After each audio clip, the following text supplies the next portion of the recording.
Hello all, welcome back to another new video of Learn with Bhavna. Now we are starting question 11 of MPS 003. अगर आपने इससे पहले वाली videos नहीं देखी है तो आपको इस वीडियो के एंड में एक फोल्डर का लिंक मिल जाएगा and you can find out all important question videos at one place. अभी ऊपर आई बटन में आपको इंपॉर्टेंट टिप्स वाली वीडियो का भी लिंक आ रहा होगा। अगर आपने वो वाली वीडियो भी नहीं देखी है तो वो वाली वीडियो आपको ज़रूर चेकआउट करनी है। आपको आइडिया मिल जाएगा कि आपको एग्जाम में आंसर राइटिंग कैसे करनी है ताकि आप बेटर स्कोर कर पाओ in your exam. Now starting with our question 11 हमें बात करनी है रीजनल पॉलिटिकल पार्टीज का क्या रोल है when they shape national policies या फिर वाइल शेपिंग नेशनल पॉलिसीज। तो जब आप आंसर राइटिंग करते हो आपका फर्स्ट पैराग्राफ हमेशा इंट्रोडक्शन का रहता है। अगर आपने इंपॉर्टेंट टिप्स वाली वीडियो देख लिया तो आपको पता होगा कि क्या फॉर्मेट रहेगा आपका आंसर राइटिंग का और आपको किन किन चीज़ों का ध्यान रखना है while writing your answer in your exam. Now regional political parties अपने आप में इन्फ्लुएंशियल प्लेयर्स रही हैं जब से इंडिया की नेशनल पॉलिसीज़ शेप हुई है सिंस 1990 जब कंट्री ने एक कोलिएशन पॉलिटिक्स वाला इरा एंटर किया था। अभी जितनी भी पार्टीज़ है उनका फोकस रहता है सोशो इकोनॉमिक नीड्स के ऊपर, कल्चरल एस्पिरेशन के ऊपर, उन स्पेसिफिक रीजन का जहाँ पे वो इंक्रीजिंगली इम्पैक्ट कर सकती है नेशनल गवर्नेंस को। उनका कंट्रीब्यूशन भी काफ़ी ज़्यादा एरियाज़ के अंदर देखा जा सकता है जहाँ पे वो रीजनल रिप्रेजेंटेशन करती है, फेडरलिज्म से स्ट्रेंथन करने का काम करती है या फिर सेंट्रलाइज पॉलिटिकल पावर को चैलेंज करने की बात आती है। तो इन्फ्लुएंस क्या है कोलिएशन पॉलिटिक्स का? तो फर्स्ट जब राइज हुआ था कोलिएशन गवर्नमेंट जब स्टार्ट हुआ था 1990s में तो उन्होंने सिग्निफिकेंटली जो रीजनल पॉलिटिकल पार्टीज का रोल था वो कहीं ना कहीं इंक्रीज हो गया था।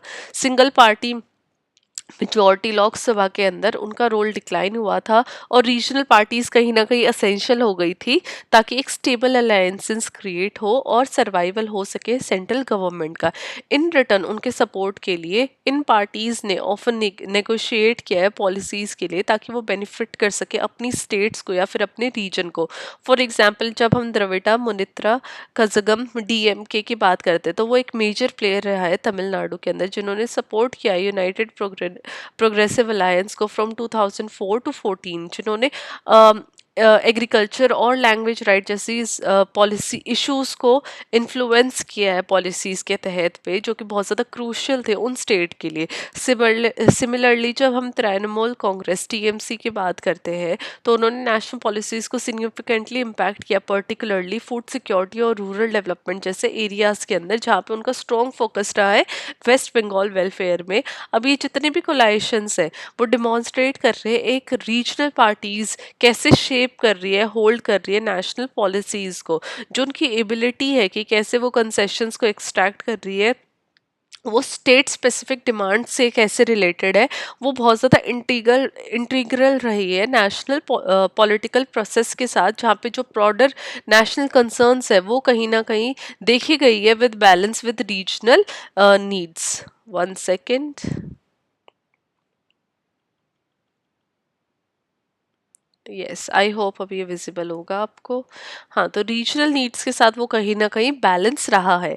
अभी जो रीजनल पॉलिटिकल पार्टीज है उन्होंने ऑफन रिप्रेजेंट किया है इंटरेस्ट ऑफ मार्जिनलाइज ग्रुप जहाँ पे पर्टिकुलरली उन वॉइसेस को जो फुल्ली हियर नहीं की गई है लार्जर नेशनल पार्टीज के साथ।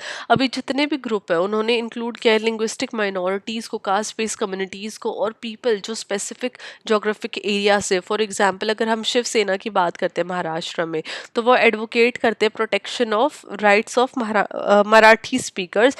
वहीं पे जब हम असम घना परिषद की बात करते हैं तो वो इंडिजीनियस आसमीज कम्युनिटी की बात करते हैं। सिमिलरली तेलंगाना राष्ट्र समिति वो एक इम्पॉर्टेंट रोल प्ले करती है जब उसने तेलंगाना स्टेट की फॉर्मेशन की बात हुई थी, जो कि एडवोकेट कर रहे इन सारी तेलुगु स्पीकिंग पॉपुलेशन के वेलफेयर के लिए, उनके रिकॉग्निशन के लिए, उनके राइट्स के लिए इन रीजन के अंदर।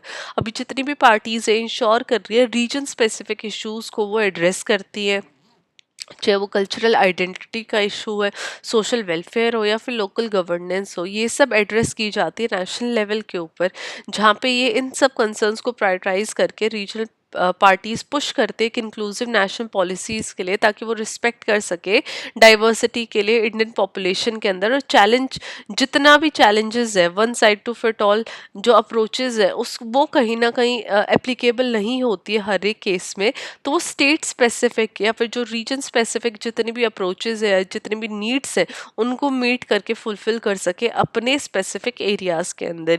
अब फेडरलिज्म और ऑटोनॉमी का क्या इम्पैक्ट रहा है, one second, sorry, federalism and autonomy का क्या इम्पैक्ट रहा है। तो एक की रोल जो है रीजनल पॉलिटिकल पार्टीज का वो है फेडरल स्ट्रक्चर को इंडिया के को स्ट्रेंथन करना। इन्होंने एडवोकेट किया ग्रेटर इकोनॉमी ऑटोनॉमी स्टेट के लिए और रीजन के लिए, जहाँ पे उन्होंने सेंट्रलाइजेशन और पॉलिटिकल पावर को न्यू दिल्ली के अंदर क्वेश्चन किया है। रीजनल पार्टीज अपने आप में एक बहुत इंपॉर्टेंट फैक्टर बन चुकी है पॉलिसीज को पुश करने के लिए, जिसने कि डिसेंट्रलाइज कर दिया गवर्नेंस को और इंश्योर किया कि जो स्टेट है उनका अपने ऊपर ग्रेटर कंट्रोल हो रिसोर्सेज के ऊपर। फॉर एग्जांपल जब हम बात करते हैं creation of new state Telangana की, तो ऑन गोइंग कॉल्स आ रहे हैं ऑटोनॉमी के लिए, कश्मीर जैसे स्टेट के लिए भी, जो कि शो कर रहे कि जो रीजनल पार्टीज है उसने कैसे नेशनल डिस्कशन को गवर्नेंस स्ट्रक्चर के ऊपर शेप किया है। एडिशनली जब हम पार्टीज की बात करते हैं, अकाली दल इन पंजाब की, तो उन्होंने पुश किया ग्रेटर स्टेट कंट्रोल का ओवर रिसोर्सेज, जैसे कि वाटर के ऊपर, जिन्होंने कि national policies on resources allocation and governance को काफ़ी एक बड़े नंबर पे इम्पैक्ट किया है या अफेक्ट किया है। अब ये जितनी भी डिमांड्स ऑटोनॉमी चैलेंज की उन्होंने, सेंट्रलाइज नेचर हमें दिखता है इंडिया का पॉलिटिकल सिस्टम का, जो कि कॉल कर रहे एक बैलेंस डिस्ट्रीब्यूशन ऑफ पावर आनी चाहिए सेंटर और स्टेट के बीच में।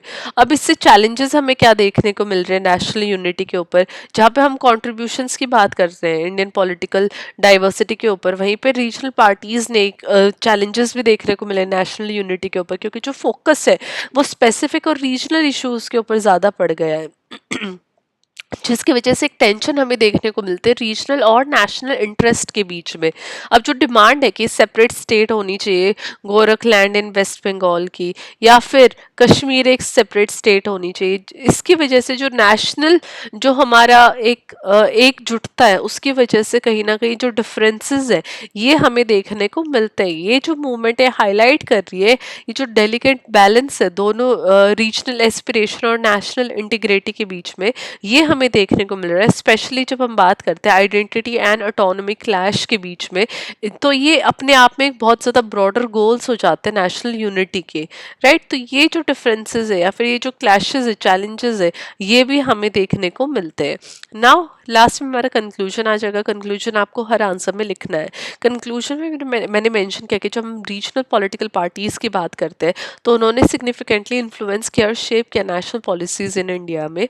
उन्होंने कोलिशन पॉलिटिक्स के द्वारा इम्पैक्ट किया है, उन्होंने मार्जिनलाइज कम्युनिटीज़ को रिप्रेजेंट किया और रीजनल ऑटोनॉमी को एडवोकेट किया है, जहाँ पे पार्टीज़ ने इंश्योर किया है कि वो स्मॉलर स्टेट की भी वॉइसेस बने और कम्युनिटीज़ जो स्मॉल कम्युनिटीज़ है उनको भी हियर किया जाए नेशनल पॉलिसी मेकिंग के अंदर। हावेवर जितने भी चैलेंजेस है वो कहीं ना कहीं नेशनल यूनिटी के अंदर एक बहुत बड़े चैलेंजेस बन जाते हैं, स्पेशली जब वो डिमांड करते हैं ऑटोनॉमी की, जिसकी वजह से ये जो रीजनल इंटरेस्ट है उसको नेशनल गोल के साथ बैलेंस करना बहुत ज़्यादा कॉम्प्लेक्स हो जाता है। इसलिए जो इंडिया की डेमोक्रेसी है वो अभी भी कंटिन्यू हो रही है इवॉल्व होना, और जो रोल है रीजनल पार्टीज़ का वो कहीं ना कहीं क्रूशल बन जाता है पॉलिटिकल और पॉलिसी लैंडस्केप में आज के टाइम पे भी।